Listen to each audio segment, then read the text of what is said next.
You have something we want. A flash drive. Market Street power plant. And don't come heavy.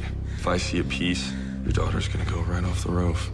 So what are we gonna do? I want to get her back, give them what they want, then they die.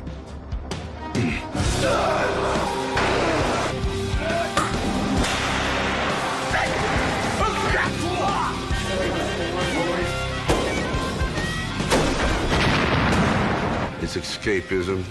It's entertaining. A lot of testosterone, a lot of blood. It's grungy, and I don't know, I like stuff like that. It's really not rocket science. We're just having fun, we're shooting stuff, and you don't need to overthink it. People often call these things buddy movies. I seem to specialize in the anti-buddy movie. This thing sucks you in because this could happen. It's a rough ride, but it's a great ride. They're stretching me to the limit on this one.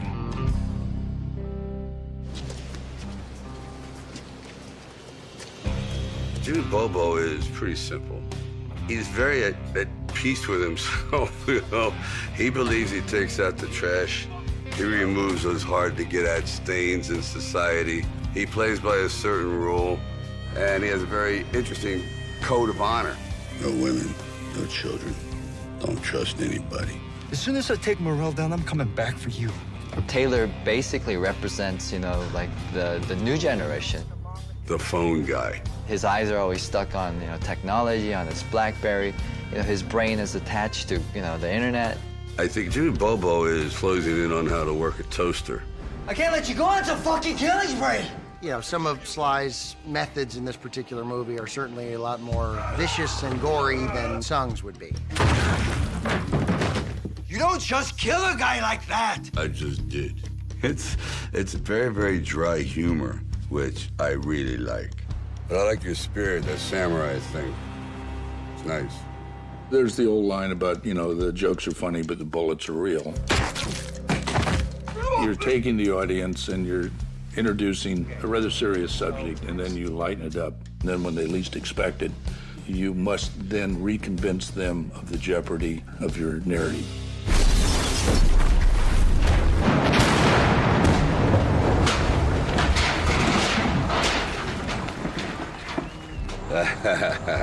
And they say, don't worry, we pulled them all out. You got a shot of this thing? That's what they said. We got them all out, don't worry. As soon as we finished the scene, a 6-footer came by. I go, hello?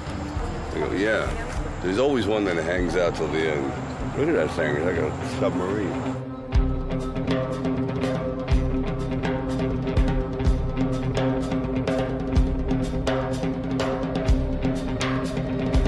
We wanted to give everybody their own style. Like Stallone was kind of an old school hitman, so he's shooting a lot with one hand, and he's using an old Browning 9mm, which is one of the great old school 9mm, and he's got a big silencer on it. And we wanted Keegan, who Jason Momoa plays, to be a little more tactical, like he's a mercenary but with prior service. So he comes in shooting correctly, you know, and hitting his marks, doing tactical reloads, tactical switching. And typically what we're doing for Keegan is 2 to the body, 1 to the head. And Stallone was just 1 to the head, or 10 to the body.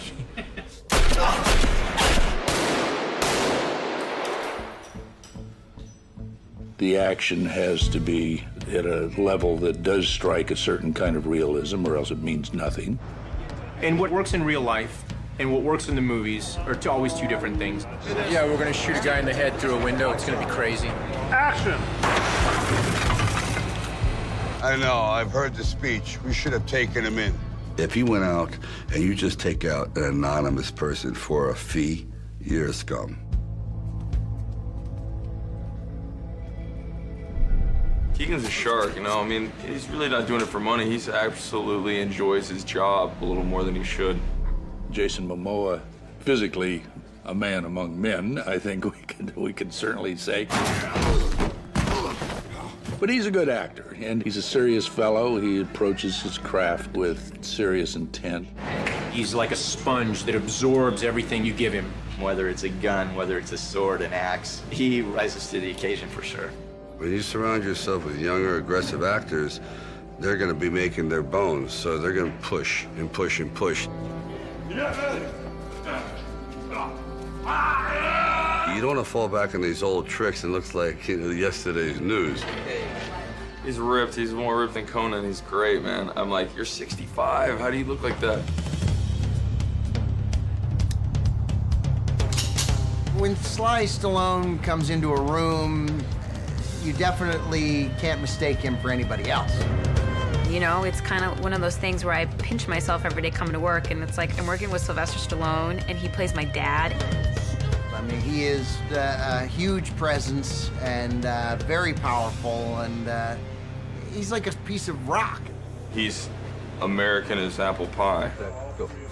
To be able to work with a hero of mine, it's a gift for me. So, I mean, it's like every day for me, it's like coming to, you know, the classroom. The audience comes to see the actor experience the story. And Sly, he's a great star. He has great eyes. He has that great voice. A Band-Aid and a blow pop. I think the big thing is he's got a great heart, and the audience experiences that. They see the story through him, and it's a rare gift. I'm gonna kill you. There are not that many guys in the last 20 years who you can say were fit for these kind of movies. And, you know, you find out as you're doing this that not every actor can carry a gun.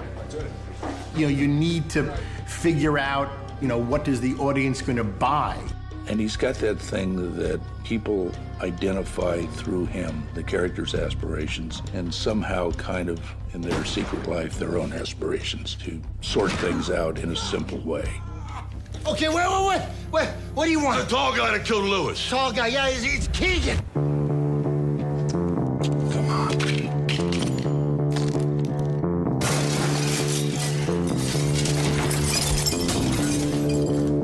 Well, I think I probably had the most fun in the fight with fire axes.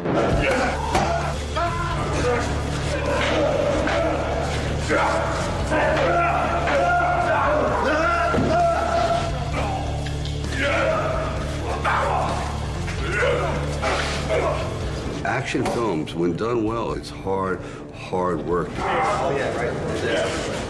It's one thing that in a fist fight or fighting with Steve Austin and, you know, you get hurt a little bit.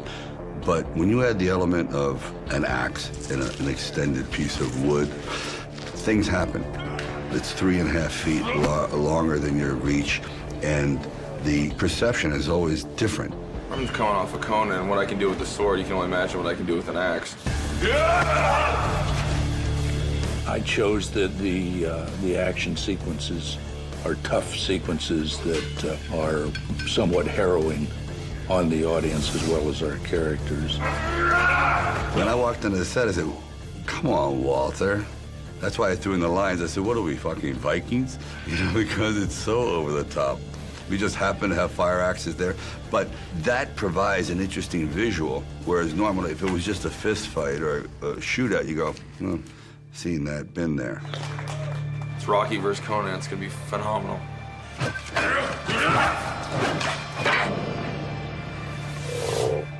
I always think the best movies are about the characters experiencing the story. I think what they do and how they do it tells you who they are ultimately. And I think those are real sound cinematic principles. It is an action film, super packed with a lot of, you know, guns and fighting and chasing, but there's a lot of heart in it still.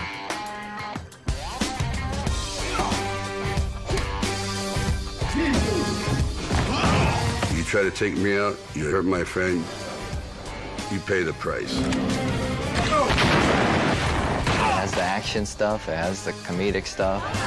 But it's still Sly, and you see him doing what he does best. You know, it's pretty real.